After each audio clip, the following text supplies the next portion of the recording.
It is 2024.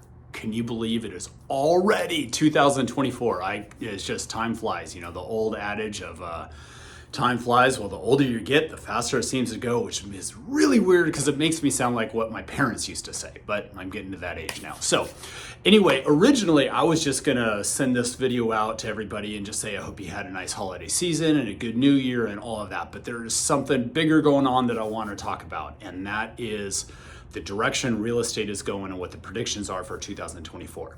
So interest rates have begun to come down. They started coming down in December and got down into the sixes, away from that high sevens, even 8% mark. We got down into the upper sixes, and the predictions are that interest rates are going to continue to drop at least 3 times in 2024.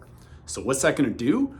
That's going to make home buyers have a lot more power with their buying capabilities, able to purchase higher prices. It's going to increase the demand, which means housing prices will probably start climbing. I don't think we're going to reach the feeding frenzy that it was in 2021 with those kind of bidding wars, but it's going to be along those lines. So prices are going to go up.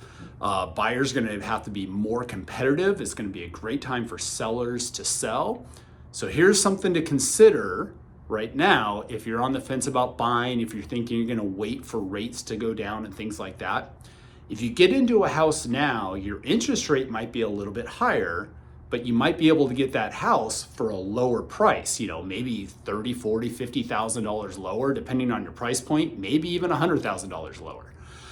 So if you can get it for so much lower, yeah, your interest rate's a little higher right now and your payment will be a little higher for 6-8 months maybe, but then you just refi it and you get that rate way down, get your payment way down, and you were able to get into a house at a lower price and then refi for a lower payment a few months down the road. The alternative is you buy 6-8 months down the road. Yes, your rate will be lower, but that's what you could have refied into anyway. And then maybe you're buying a house for $50,000 to $100,000 more than what you could have back in January.